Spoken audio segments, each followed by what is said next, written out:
Қымбатты оқырмандар, Панфилов аудандық кітапханасының ұйымдастыруымен биылғы 2022 жылға арналған мерейтой иелеріне кітап көрмесін назарларыңызға ұсынамыз. Кітап көрме негізгі 3 бөлімнен тұрады. Бірінші бөлім проза жанры бойынша, екінші бөлім поэзия жанры бойынша және үшінші бөлім өлкетану бойынша.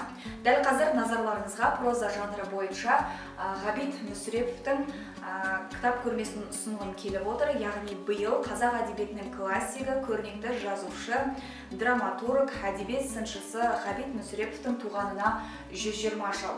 Өздеріңіз білесіздер, қазақ әдебиетінде әйел тақырыбы, ана тақырыбы, қыз тақырыбында бірнеше қалам тербеп, тың туындыларды өмірге әкелген Ғабит Мүсіреповтің шығармалары өте көп. Өздеріңіз көріп тұрғандай, кітап көрмеде Ғабит Мүсіреповтің өмірі мен шығармалары, бірнеше кітаптары, орыс тіліндегі кітаптары және бірнеше дәйек сөздері қойылған. Ғабит Мүсіреповтің есімі аталған кезде бірден бәріміздің есімізге Ұлпан романы түседі. Бұл романға ерекше тоқталғым келіп отыр, өйткені романның негізгі желісі қазақ қызының ел анасына айналған тағдыры айқын суреттеледі. Дәл қазір мінекей біздің кітап сөресінде Қазақтың 100 романы сериясымен басылып шыққан Ғабит Мүсіреповтің Ұлпан романы қойылған. Яғни бұл Алматы қаласы жазушы баспасынан 2009 жылы жарық көрді. Ұлпан романы қайсар рухты қазақ халқының ұлы аналарының даналығын дәріптейді. Жас кезіндегі Ұлпан еркін, ерке болғанмен әдептен аттамаған. Сонымен бірге өзін өзгеге билетпеген. Жаспын демей, Есенейдей ел азаматына ақылына көркі сай жар бола білген. Романды оқи отырып, ер азаматты қадірлеудің үлгісін көреміз. Бұдан басқа жазушының Қазақ солдаты романы бар. Ол бүкіл қазақ әдебиетінің проза саласында екінші дүниежүзілік соғыс тақырыбына арналған тұңғыш туынды және қазақ әдебиетіндегі соғыс тақырыбында жазылған таңдаулы шығармалардың санатынан лайықты орын алған аса елеулі еңбек болды. Романның басты кейіпкері Қайрош Сарталиевтің прототипі Қайырғали Смағұлов. 1941-45 жылдардағы соғысқа бастан аяқ қатысып, Кеңес одағының батыры атағына ие болған адам. Ал Оянған өлке тарихи романында қазақ халқының 19 ғасырдағы өмірі үлкен суреткерлікпен өрнектелген. Қазақ жеріне өндіріс орындарының орнай бастауы шынайы сипатталған. Шығармада жазушы ескілікті әдет-ғұрыптарды сынап, кейбір кертартпа дәстүрлердің қазақ даласында азая бастағандығын көрсетті. Сонымен қатар Ғабит Мүсірепов тек қана қазақ әдебиетінде проза жанры емес, жоғарыда айтып өткендей әдебиет сыншысы, драматург, яғни драматургия саласына ол кісінің қосқан үлесі өте зор. Қозы көрпеш Баян сұлу, Қыз жібек, Ақан сері Ақтоқты секілді пьесалары әлі күнге дейін қазақ сахнасында сахналанып келеді. Ал шетелде өткен театр байқауларында жеңіс тұғырынан көрініп жүр. Қазақ әдебиетінде өзінің орны бар Ғабит Мүсірепов туралы әріптестері, бірнеше ғалымдар, шетелдік ғұлама ғалымдардың жазған естеліктері бүгінгі біздің кітап сөресінен, кітап көрмесінен орын алып тұр. Өздеріңіз көріп тұрғандай, мұқабасы және қалыңдығы өте қалың. Кітаптың көлемі, яғни мұнда Ғабит Мүсірепов туралы естеліктер жазылған. Бұл кітап Алматы қаласынан 2012 жылы Алаш жолы баспасынан басылып шықты. Яғни бұл жерде Ғабит Мүсірепов туралы Мұхтар Әуезовтің, Сәбит Мұқановтың, сонымен қатар Ғабиден Мұстафин секілді ұлы тұлғалардың жазған естеліктері бар. Келесі назарларыңызға қазақ әдебиетінің ұлы жазушысы, мемлекеттік сыйлықтың иегері Әзілхан Нұршайықовқа арналған кітап көрмесін ұсынамыз. Биыл 2022 жыл Әзілхан Нұршайықовтың туғанына 100 жыл. Осыған орай ұйымдастырылған кітап көрмеде өздеріңіз көріп отырғандай жазушының өмірі, шығармалары, бірнеше дәйек сөздері және де естелік фотосуреттері қойылған. Қазақ әдебиетінде әз ағаның есімі аталғанда бірден бәріміздің есімізге түсетін ерекше тың туындысы бар. Яғни ол «Махаббат қызық мол жылдары». Бұл кітапқа ерекше тоқталып, таныстырып өткім келеді. Өйткені «Махаббат қызық мол жылдар» жастардың да, басқа да оқырмандардың да ең сүйікті кітабы екені мәлім. Яғни бұл кітап Алматы қаласынан жазушы баспасынан 2020 жылы жарық көріп шықты. Жаңа нұсқада «Махаббат қызық мол жылдар» романына тоқталатын болсақ, 1970 жылы жазылған. Яғни басты кейіпкер Меңтай мен Ерболдың арасындағы шынайы сезім, махаббат, лирика, сүйіспеншілік және де осы бақытқа жету жолындағы бірнеше тартыс, дос арасындағы сатқындық, сонымен қатар Меңтайдың бала үстінде өмірмен қоштасуы және Ерболға жазған бірнеше естеліктері, осының барлығы «Махаббат қызық мол жылдарда» айқын суреттеледі.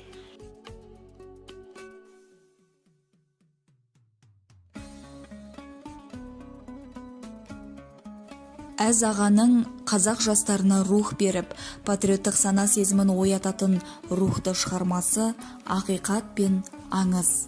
Онда Бауыржан Момышұлының соғысқа дейінгі жылдары, әскерге баруы, соғыстағы жылдары, шені, соғыстан кейінгі өмірі және жазушылық жолға түсуі жайында айтылған. Қазақ әдебиетінде сыршыл да сыншыл болып өзіндік орнын қалыптастырған әз ағаның бірнеше нақыл сөздері бар. Соның бірі де бірегейі «Ешкімді жамандама, ең жаман деген адамның да өз жақсылығы болады» деген екен. Назарларыңызға ұсынып отырған кітап көрменің екінші бөлімі поэзия жанры екенін айтып өттік. Яғни биыл поэзия жанры бойынша қазақ поэзиясына қалтқысыз қызмет етіп, өзіндік өн қосып жүрген және жастарды шыншыл болуға, отансүйгіштікке тәрбиелеп жүрген Мұхтар Шаханов ағамыздың туғанына 80 жас. Өздеріңіз көріп тұрғандай, кітап көрмеде Мұхтар Шахановтың өмірі мен шығармалары бірнеше кітаптары қойылған және де шын ақынның дүниеге келуі тарихи оқиға деген Мұхтар Шахановтың өзінің сөзі біздің кітап көрмемізді ашып тұрған іспетті. Және де дәл қазір мен мына оқулықпен, кітаппен таныстырғым келіп отыр. Яғни бұл Мұхтар Шахановтың әндері. Өздеріңіз білесіздер, бірнеше сөзге әнде жазып жүрген композитор екенін айтып мақтанғымыз келеді. Сонымен қатар біздің кітап сөресінде Мұхтар Шахановтың тағы бір тамаша кітабы тұр, шығармалар жинағы, өлеңдер жинағы. Яғни бұл 2003 жылы Атамұра баспасынан Алматы қаласынан шыққан екен. Мұнда өлеңдер, балладалар және поэмалар жинақталған. Сонымен қатар «Ғашықтық ғаламаты» деген кітабы және де Мұхтар Шахановтың орыс тілінде басылып шыққан шығармалары назарларыңызға ұсынылып отыр. Менің қолымдағы мына Мұхтар Шахановтың өлеңдер жинағынан сіздердің назарларыңызға поэзия жанашыры ретінде «Бақыт геометриясы» деген өлеңін ұсынамын, қабыл алыңыздар. Бақыт деген немене бұл? Немене екен? Немене? Мен шықпаған заңғар шың ба, мен мінбеген кеме ме? Бәлкім бақыт байлық бекен, сараңдықтан басалған, жомарттығы өзгелердің ырысынан жасалған, талайларға байлық жинау болса дағы басарман, кейде бақыт байларға да қолын бермей қасарған. Әлде бақыт сұлулық ба, олай дейін десем мен, сұлулар жүр бай аяққа кілем болып төселген. Әлде бақыт билік бекен, қылыш мүдде ұстаған, тіпті қайсар қырандары рұқсатсыз ұшпаған, жағымпазы сырт көздері шошындырып сұрғымен, бастығының көнетігін шөткелеген мұртымен. Шын парасат иелері бірақ оған бармаған, олар өзін жаудан бұрын жағымпаздан қорғаған, биліктің қадамы тоқ, қамалы жоғалмаған, кей қасқалар биліктен де бақыт таппай сарлаған. Бақыт деген немене бұл?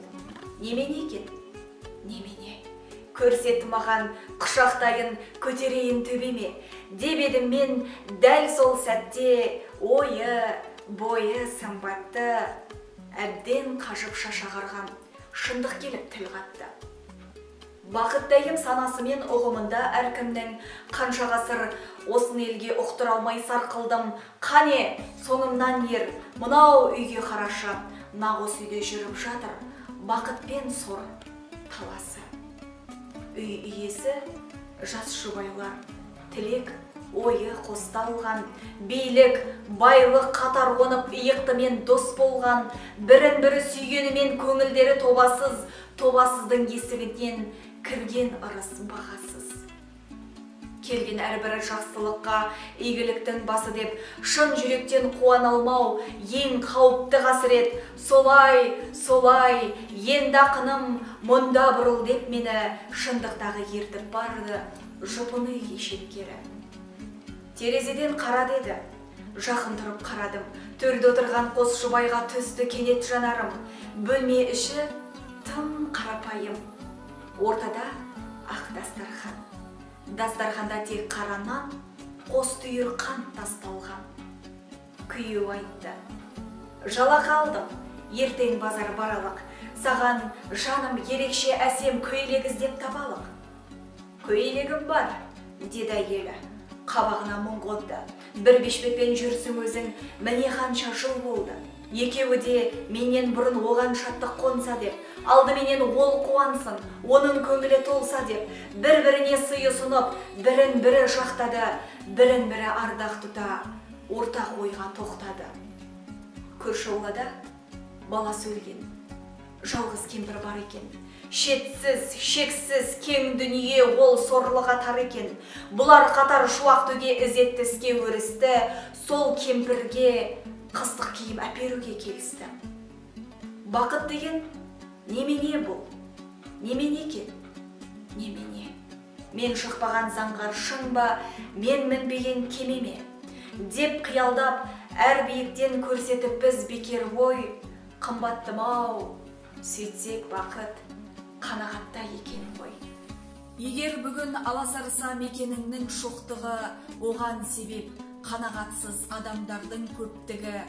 О тәңірім, қанағатпен басар болса аптығын, мүмкіндік бер қадірлеуге жауымның да шаттығын.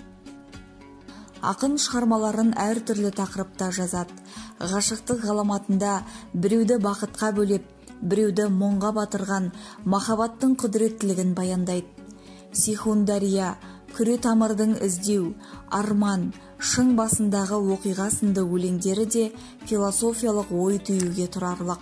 Келесі кезекте поэзия жанры бойынша назарларыңызға ақын, сыршыл ақын, лирик ақын Сырбай Мауленовтың кітап көрмесін ұсынамыз. Сырбай Мауленовке биыл 100 жыл. Бұл қазақ әдебиетінде өзіндік орны бар үлкен ұлы тұлға екенін айтқымыз келеді. Және де осы Сырбай Мауленовтың туғанына 100 жыл толуына орай осы аудандық кітапханада поэзия кешін ұйымдастырған болатынбыз. Сол сәтте бірнеше жастардың бұл ақынның өлеңдерін сүйіп оқитынына көзіміз жетті. Сырбай Мауленов 1922 жылы Қостанай облысы Жангелдин ауданы Торғай поселкесінде дүниеге келген. Ұлы Отан соғысына қатысқан. Абай атындағы Алматы мемлекеттік университетін бітірген.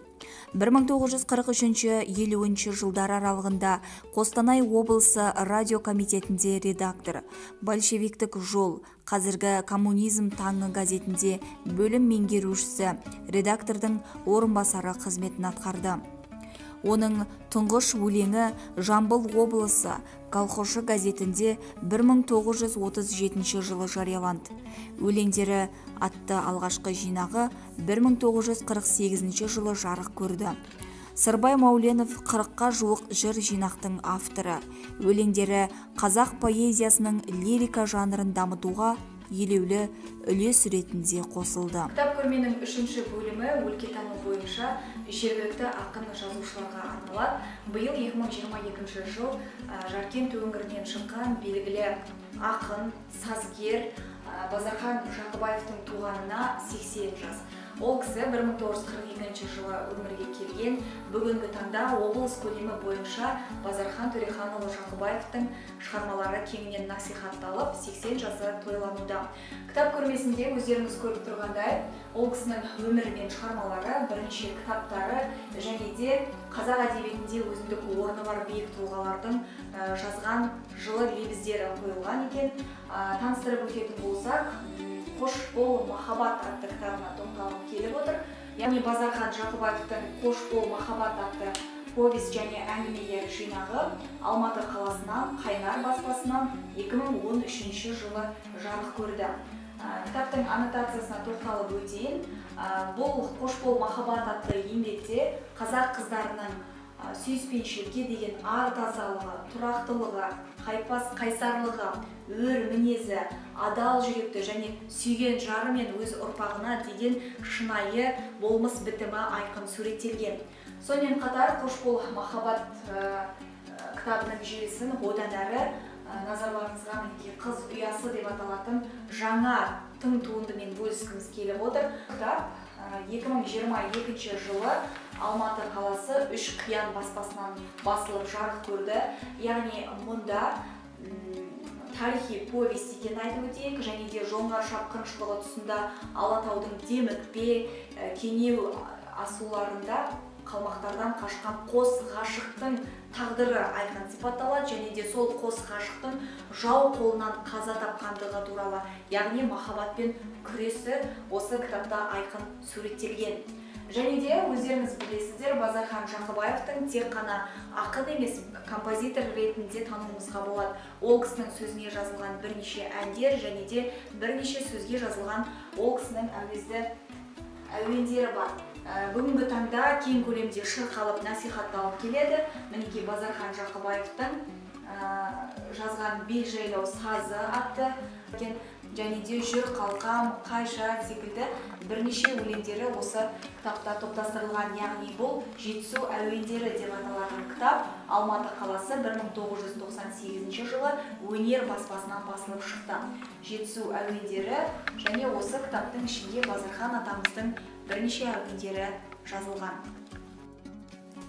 Жазушының 2017 жылы Алматы қаласы Мирас баспасынан «Жесірдің күні» атты тарихи этнографиялық роман кітабы жарық көрді.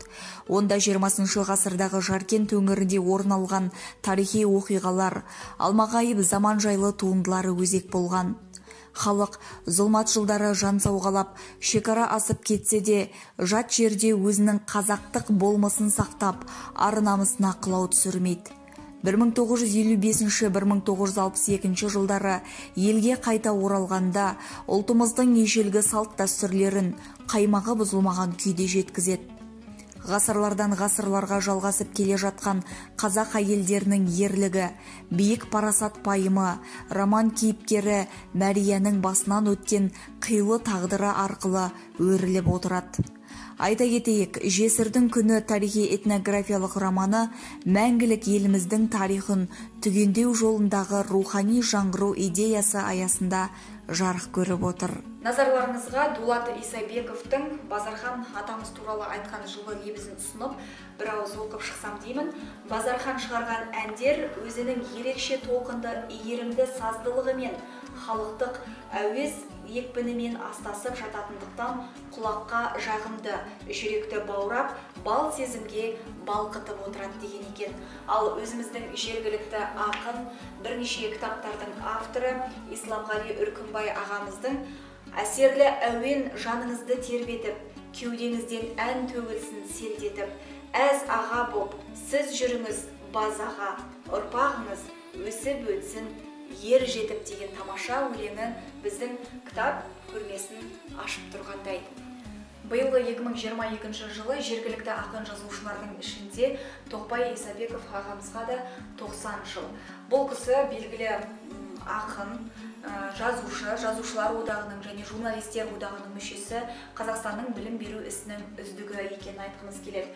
Кітап көрмеге ол кісінің бірнеше өлеңдері, шығармалары, естелік суреттер, өмірбаян қойылған, және де ең бастысы біздің Жаркент өңірінің белгілі тұлғалар, азаматтары, ақын жазушылары шыққан жазиралы Жаркент деп аталатын энциклопедияға ол кісінің мінекей өмірі, суреті шыққанын көрсеткіміз келеді. Тоқбай Исабеков бірнеше жыр жинақтарының авторы, сонымен қатар әнші Дәнеш романының авторы.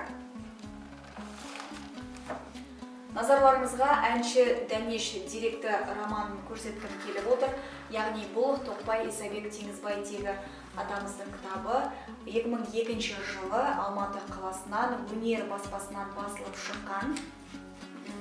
Аты аталып тұрғандай, бұл деректі романда қазақтың әйгілі әншісі әрі сазгері Дәнеш Рақышұлының өмірі мен шығармашылығы арқау болғанын айтып өтейік. Роман авторы кейіпкерімен жастайынан аралас құралас болғаны, екеуінің бірге қатар өскендігі, сонымен қатар оқиғаның шынайылығымен тәнті ететіні осы кітапта айқын суреттелген. Және де бұл жалпы жұртшылыққа, жалпы оқырманға арналған кітап екенін айтып өтейік. Көңілі көктем, жаны жаз, жайсаң аға заманында Алматы асып кетсе де, кез келген ортаны мүлткісіз мойындатуға дарыны мен қарымы толық жететін. Бірақ ол өзі тауы мен тасын, топырағын шексіз сүйген және өмір бойы жырына арқау етуден танбаған жазиралы Жаркентін қиып кеткен жоқ. Әдебиет пен өнердің үлкен ортасынан жырақта жүріп-ақ өзін мойындатты. Сол себепті де ақын жазушылардың басқасын былай қойғанда қазақ поэзиясының Қадыр Мырзалиев, Тұманбай Молдағалиев, Мұзафар Әлімбаев секілді көптеген көрнекті өкілдерінің өзі Тоқбай Исабековты қарымды қаламгер ретінде таныды. Қазақ әдебиетінің дамуына өзіндік үлес қосып, кейінгі өскелең ұрпаққа мол мұра, бай әрі тың шығармалар ұсынып жүрген биылғы мерейтой иелері әр оқырманның жүрегінде мәңгі сақталатынына сеніміміз мол. Назарларыңызға рахмет.